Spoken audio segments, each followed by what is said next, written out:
Don't look now, but Indiana's getting ready to take over college football.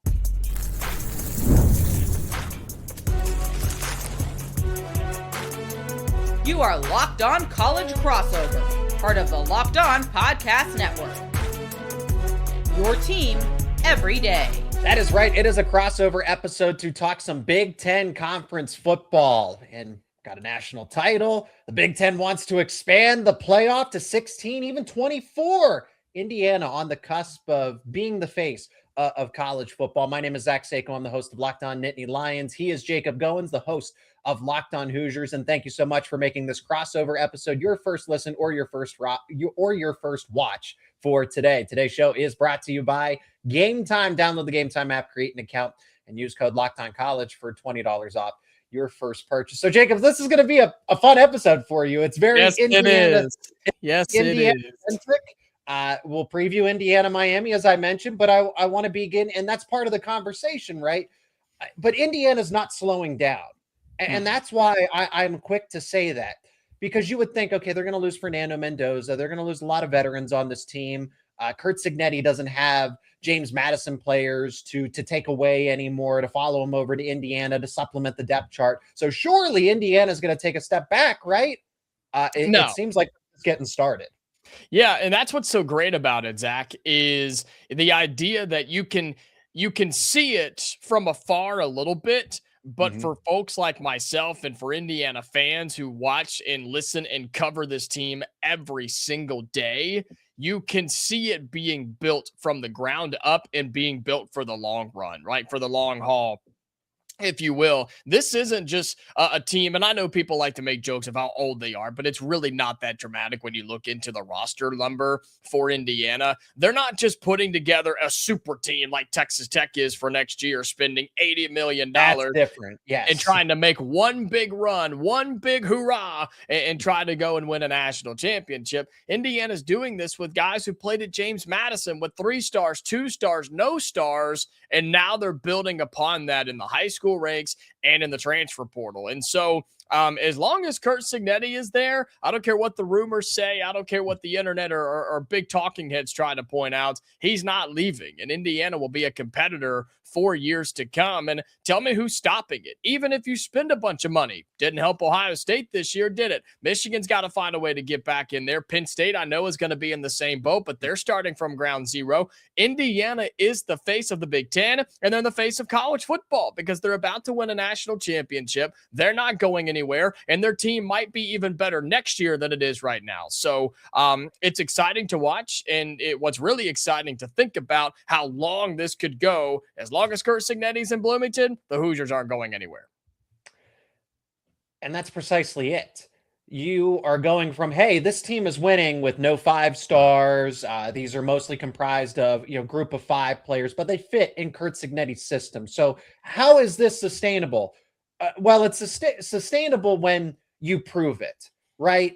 There was no immediate buy-in with Curt Cignetti, whether that's from the national perspective. You and I were kind of always in lockstep with one another, just conversations beforehand, even before we started doing this Big Ten powwow, was that, hey, Curt Cignetti is one of the best coaches in college football. I can say that with confidence, even after the Notre Dame game. It's like, oh, he got out coached. He's never gonna. No, it happens. That team wasn't built for that moment. But look how quickly the turnaround was. So what impresses me is that Curt Cignetti not only got the buy-in, I mean, he proved it right out of the gate. And then that's when the overflow starts to happen. Okay. So you're seeing somebody like Mark Cuban say, yeah, I want to invest in this program. Yeah. I want to get Indiana to a point where this isn't just a bubble. Yeah. Because I think that was everyone's immediate guess or gut reaction is this is just a bubble. Curt Cignetti can't sustain this. Well, let's give him the resources. Let's give him the leverage to where this can be sustainable, that Texas Tech can't just bully you on the NIL in the NIL sphere, that you don't have to wait every 5 to 10 years for a magical run to happen. Let's make this consistent.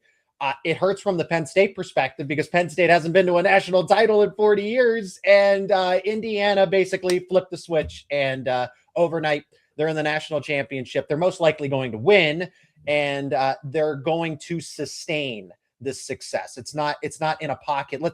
Jacob, this transfer portal class, why we're having this conversation is I've been texting you. They just don't stop.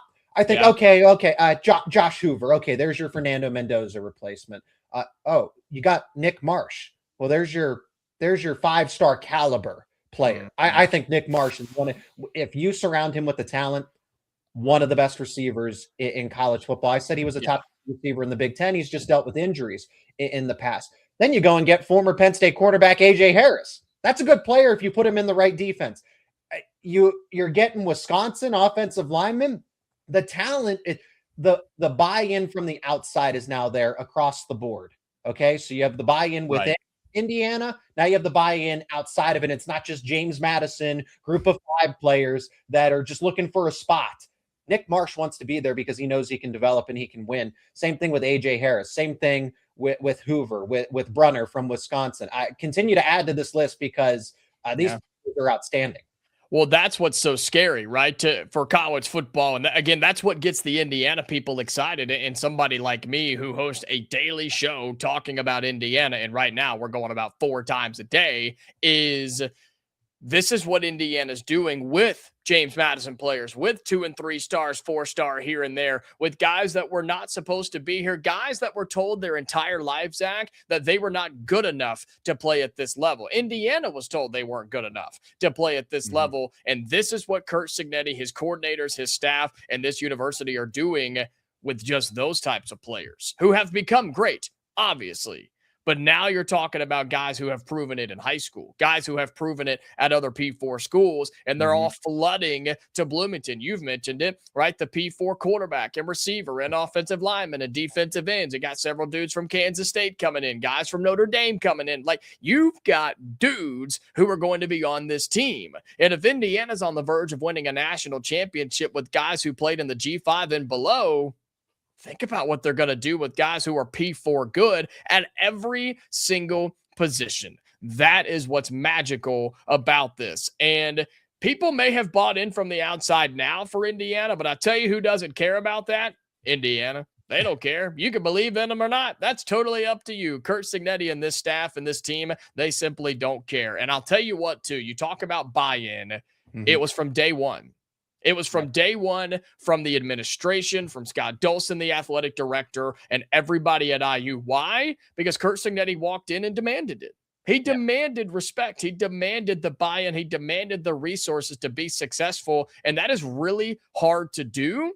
And really hard for a university and an athletics department to say, all right, coach, you're right. We'll give you what you need. And it's worked out in their favor. So great things happening in Bloomington. Hoosiers aren't going anywhere, and they absolutely will be the face of the Big Ten and the face of college football for years to come. The one thing that could derail this as we wrap up segment 1 before we get to the expanded college football playoff. So Indiana will be around regardless now. They've asserted themselves here. It is eventually when Haynes and Shanahan decide to move on. Okay. That at some point, you better stop. You better stop right now, Zach. They're going to want to be head coaches at some point. They're going to want to prove it. Not if we keep giving them raises, man. If we just keep paying them. Look, Brian Haynes making $3 million. Making $3 million. It's the struggle. It's not even about the highest paid coordinator. That only gets you so far, because being an understudy to Curt Cignetti, at some point, they're going to, if they don't already, have the desire to prove it on their own scale. Yeah. Yeah. I mean, you got to worry about it, no doubt, but have guys in waiting, have them in waiting. Yeah, no doubt. So Indiana, well, certainly they found something. They took it. They ran with it. Hopefully Penn State can do that with Matt Campbell to offer the Penn State side. That's the idea, right? That's why Franklin got fired, precisely because of this. Indiana did it in 2 years. It's taken Penn State 40 years. And James Franklin had 12 years to try to figure it out, but they always got stopped at the exact same point. So that's why a move was made. Well, the Big Ten wants to expand the college football playoff. You thought you didn't like it at 4 teams. You thought you didn't like it at 12 teams. Well, guess what? You're probably not going to like it at 16 or even 24. And yes, the Big Ten is pushing this, not the SEC. We're going to talk about it next year on this Locked On Crossover. And this episode is brought to you by Game Time. There's nothing like college football season. We all know that. The tailgates, the packed stadiums, being right there in the middle of it all. The energy, the bands, the moments you remember forever. But actually getting tickets now, that part used to be frustrating. With long queues, logins, and prices, jumping at checkout. That's why Game Time gives the advantage back to the fans. It's the easiest way to unlock amazing college football tickets and experiences in just a few taps. You can open up the Game Time app, look at upcoming college football games, upcoming games for any kind of sporting event. Choose your favorite team, and you'll be surprised how easy it is, how fast it is to find great seats. The app is incredibly easy to use. You can go from browsing to buying tickets in just minutes, and probably one of the best features, you get to see the view from your selected seats ahead of time. So there's no second guessing yourself. If you've never been to a venue or a stadium, this is a true game changer, getting to see your POV ahead of time. Take the guesswork out of buying college football tickets and sporting event tickets with Game Time. Download the Game Time app, create an account. Use code LOCKEDONCollege for $20 off your first purchase. Terms apply. Again, that is code LOCKEDONCOLLEGE for $20 off. Download the Game Time app today. Once again, thank you so much for making Locked On Nittany Lions your first listen and watch every single day. Also, thank you for making the Locked On Podcast Network the #1 sports podcast network out there. If you haven't already, go check out the all-new Everydayer Club. What is the Everydayer Club? It gives you more access to all your favorite shows here on the Locked On Podcast Network. You will get access to an ad-free audio feed for Locked On Nittany Lions or any of your other favorite shows, compatible with Apple Podcasts, Spotify, and every other major podcasting app. We also get an invite to the members-only Locked On Everydayer Club Discord server, which includes a group chat just for listeners of this show. Go to LockedOnNittanyLions.supercast.com to learn more, or tap the link down in the show notes. The Big Ten is getting ready to at least push an expanded playoff. They already have. They're at the negotiation table, and they say, well, it all works out. Of course, the money, getting more automatic qualifiers. This really benefits the Big Ten. It also benefits the SEC. Interestingly enough, though, and Jacob, we can dunk on the SEC in this process too. Yes. Because the SEC, shouldn't they want this? They're the ones that are actually pushing back against it and saying, whoa, whoa, whoa, whoa, whoa, this is a little too much. This is a little too fast. As much as we want, maybe it's an ESPN thing. Maybe it's the SEC bias for the most part across the board from the national media. Oddly enough, the SEC is the one that is kind of pushing back on this. There might even be a 28 team model on the board. So here's what the Big Ten wants. The Big Ten wants 24 teams. The SEC still wants to gradually get to 16, meaning probably 14 and then 16, whereas the Big Ten wants to jump to 24. Your thoughts? I hate it.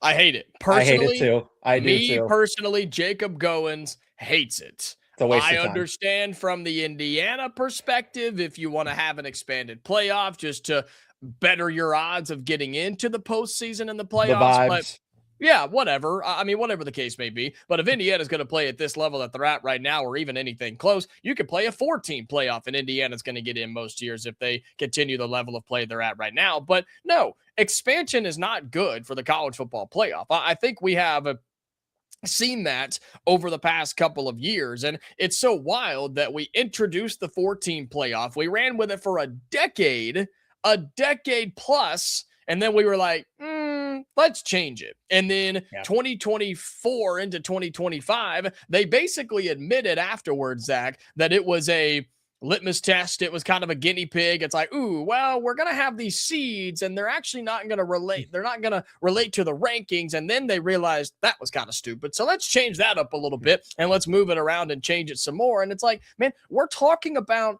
people's lives. We're talking about careers. We're talking about college football players and their eligibility. We're talking about winning national championships. Yeah. And the college football playoff and the committee, or whatever they want to call themselves, they're just screwing with it. They're just completely, just lollygagging, if you will. And the fact that the SEC right now has completely changed their stance on this of, well, if we have a bigger playoff, we'll get more teams. And now it's, whoa, never mind. Conference isn't as good anymore. We don't want as many opportunities for the Big Ten, or God forbid the Big 12 or the ACC start getting good too, and they get more teams into the college football playoff. So SEC is always going to change its mind to what benefits the SEC. That's just how Greg Sankey and their guys work. Might as well. I mean, the Big Ten just needs to show up and play football. I don't care how many of you get in, show up and play. It's the best conference in America, and they're going to be just fine. But my opinion, I'm an anti-expansionist. Always have been, always will be. It's got to stay at 12, and the proof is right there, because in Indiana blew out Alabama. Then they blow out Oregon. Okay, I don't even, should we shrink? Should we go back to 8 teams? I mean, I know we were never there, but I feel four is too few. I like 8. I like that number. But yeah, Indiana just goes and crushes I know Alabama was the 9 seed, but they would have been the 8 seed technically in this instance of the second round of the playoff. So that's my point. I don't want to see a number 1 seed beat up on a 16 seed. I'm not interested in that. Right. That's my point. I don't want the expansion, because okay, then you'll get some upset. You might get some upsets amongst the lower seeds there. But I am not interested. I would rather watch a competitive bowl game between 2 8 and 4 teams, as opposed to, if it's Indiana, if it's Ohio State. I'm trying to think of the teams that are going to be mostly competitive next year. Notre Dame, right, is making power moves in the transfer portal. Yeah. I don't want to see any of them beat up hypothetically in the 2014 playoff. It's not tomorrow. I'm not trying to say that, but for the sake of the conversation, Notre Dame beating up on whomever, right? Okay, so you get you have more G5 teams in. Great. So we get to see Oregon beat up on James Madison again. Right. They proved this year they don't belong. I'm sorry. They proved it. They had 2 shots this year, Zach, to prove why they belonged. And that you can say that that's a lot to put on the Dukes and the Green Wave. And yeah, it was. But they had all the cards in their hands representing the G5, and they blew it. I don't want to see Ohio State play Tulane. No. In one of the opening rounds. I don't want to see Indiana play North Texas. I would rather see North Texas and James Madison play in a separate group of 5, group of 6, whatever we're calling it, playoff bracket. That would be so much more interesting. What it is, look, we're in the Big Ten with Penn State and Indiana coverage. Okay, I get this. It is strictly a leverage play. Again, let me rehash the details here. The Big Ten is basically pushing a 2014 playoff with what would be potentially up to, okay, if you go with the 28 team, 7 automatic qualifiers for the Big Ten and the SEC, and then 5 for the ACC and the Big 12, and 2 group of 6 automatic qualifiers, and then 2 at-large bids. That's the 28 team blueprint. The 24 team is 4 automatic qualifiers for each of the Power 4. Okay, so there's a little more diversity, I guess, in this. It's a little more balanced, if you will. That's terrible. No conference is good enough, even with the Big Ten. No conference is good enough to have 7 teams represented in the postseason. That's idiotic. Look at the Big Ten this year. Let's see who would get in. Yeah, there were 7 teams capable of getting in from our conference. No, we were extremely top heavy this year. It was Indiana, Ohio State, and Oregon. And then the drop off was pretty significant. USC, Michigan, Iowa, Washington. Those teams did not belong. Clearly, they didn't belong in a college football playoff. Do you think those teams put on a good enough performance in the regular season to have a chance to win a national championship? Heck no. That's horrific. And the SEC is even worse in that example. Give the SEC 7 automatic qualifiers. Alabama, who was supposed to be one of the better teams in the conference, ends up getting absolutely bludgeoned by Indiana. And Ole Miss, without a head coach, ends up beating Georgia, who was pretty much the favorite outside of Indiana to win the college football playoff. So I guess that's SEC on SEC situation. So Georgia should have been in a better spot. But Here's one more thing I'll throw in this conversation before we preview the championship game. The SEC has taken a major step back. It is not a 1A, 1B. If I'm the SEC, I am worried about the Big 12 and the ACC. The ACC is in the national title game. The SEC is nowhere to be found, was made an example of. So was the Big 12, right? Oregon stuck it to Texas Tech. Yeah. But that's where I would be worried about the SEC. I'd be worried about the Big 12 trying to pass you up. No doubt about it. The money in that conference right now is ridiculous, and I'm not a fan of it. I want to make that very clear. I don't like the direction we're heading in college football, but you got to adjust to the times. Indiana did. Penn State's trying to, right? They fired a guy and they're bringing someone else in, and I'm sure they're going to back him and give him what he needs. But that's the difference, is the SEC just, they were riding high for a long time, and it's almost like they were doing something that everybody else wasn't. And now that all the other teams get to do it, now we have a level playing field. Funny how that works out. No wonder they're mad and trying to change all the rules across college football. So, no, the Big Ten, they can push for whatever they want. But at the end of the day, I think teams like us, Zach, I think like Penn State and Indiana and Ohio State now, they are going to be there. They're going to be around, whether it's an 8-team playoff or an 80-team playoff. Our teams will be involved. You just got to show up and play the games and win however many of them you need to. It also compromises the 24-28 team playoff blueprint. Also, basically, that will affect bowl games. That is going to do something drastic to bowl games. So just if you enjoy your bowl games, the Pop-Tarts Bowl, any of them, just know that those might be on the chopping block to make this playoff work. So we can all watch Oregon destroy James Madison again, or Indiana get a chance to prove it against Tulane, right? That's what we all want. No, I'd rather see Tulane play James Madison in a high stakes group of 6 playoff game. But I digress. High stakes. Speaking of high stakes playoff games, Jacob, you got one. Yes. Final one. Yes. The national title, the college football playoff championship. Indiana is a touchdown plus favorite against Miami. Hey, this is a good battle between both sides where there isn't an obvious advantage, but I'm taking the Hoosiers. We're going to talk about it next here on this Locked On Crossover.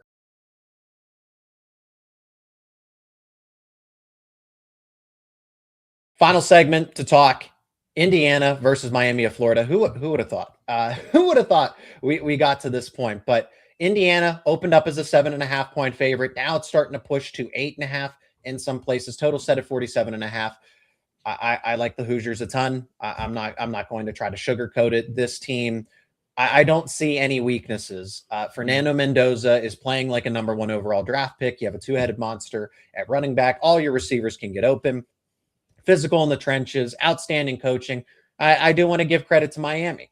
Miami has punched well above its weight class. I thought they were a little fraudulent when they lost to Louisville, but they bounced back, and they had the fundamentals, the same thing that Indiana does. They're winning in the trenches, right? It's all up front. They fully invested in the offensive line and defensive line. This is going to be the best matchup that Indiana has faced all season, because there isn't that clear advantage anymore on the offensive and defensive line. It's going to take more than just coaching in this instance to really separate Indiana from Miami. I'm still expecting a solid win, right? Touchdown, double digits even. But no 30-point, nothing like that. Yeah, this game, it's funny because the Oregon game, I felt good about it, but I thought it was going to be a defensive slugfest. I had it low scoring, like 21-14, 24-13, something weird in that game. Yeah, and it's the playoffs, yeah. Yeah, because there's so many positions when you put those two teams on paper that match up extremely well. Indiana and Miami is the exact same way, and then some, right? We know about Miami's defense. They're solid on all 3 levels. Their defensive front is nasty. Their secondary is opportunistic. Does that sound like somebody else you know? Yeah, it sounds like Indiana's defense, exactly. Whose defensive front is nasty, and their secondary is opportunistic. That's just what they do. Both teams have a pick 6 in the college football playoff. Who would have thunk, huh? And so you look at that, and then you compare. I think the defenses, I know they don't play against each other, but I'm just talking about on paper. Yes. Defenses are just about a wash for me. I think Indiana's better, just biasy and statistically, but they're about a wash. So then it comes down to the offenses, and it comes down to who can execute better against a top 3 defense in college football. And I'm taking the Hoosiers. Of course, I'm taking the Hoosiers. I'm taking the Heisman Trophy winning quarterback. I'm taking a running back duo of Roman Hemby and Kalon Black, who have yet to be stopped this year. And I'm taking receivers, as you mentioned, that are going to get theirs. I thought Oregon was going to stop Elijah Surratt. They put their best guy on him, and he still absolutely tore him apart.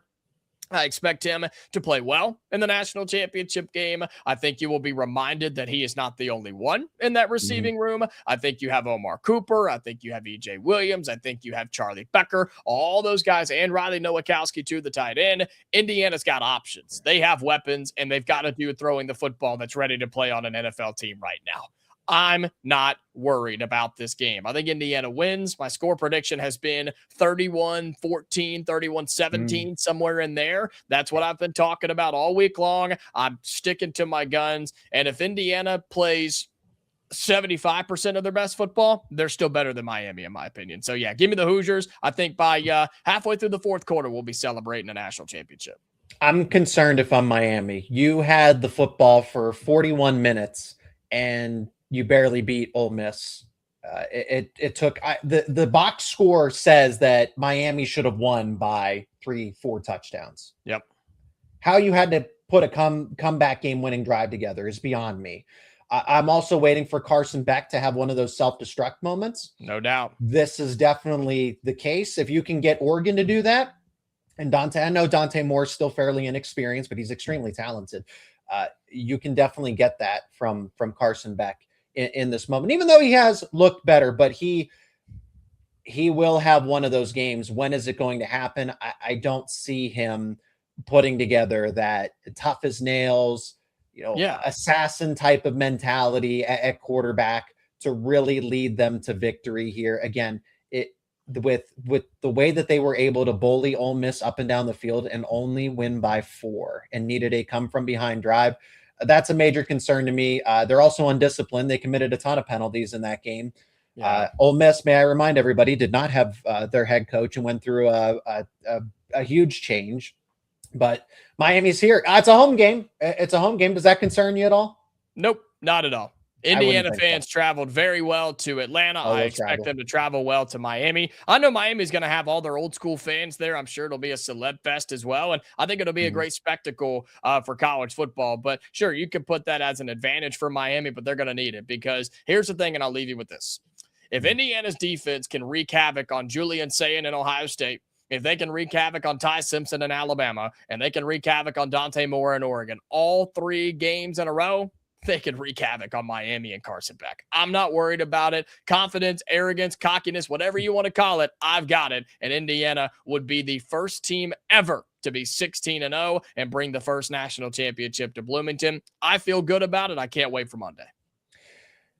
Miami just doesn't score a whole lot. They're very weak on offense. They're not going to be able to shorten this game, which is exactly what they're going to try to do. Indiana is going to try to get this, turn this into a track meet early on. They'll create a significant advantage, and then that's going to. So I'm actually expecting a few more points in this case because Miami's going to have to throw the football around. Okay, I will go 42-24, just because I think Miami is going to be forced to play up tempo. They want to force a rock fight. Indiana knows that, and then eventually there's just going to be so many points scored at that point, trying to keep up with Indiana, kind of like the Oregon game. We saw the blueprint there. Hey, that's going to do it for this Locked On crossover. He is Jacob Goins of Locked On Hoosiers. My name is Zach Seyko of Locked On Nittany Lions. Thank you so much for joining us on this episode. Let us know your thoughts down in the comment section. Be a part of the conversation. We do this weekly, so we'll have more Big Ten coverage in these crossover episodes in the not too distant future. Jacob, thank you so much for the time. Appreciate your perspective as always. Always appreciate it, my man. Go Hoosiers.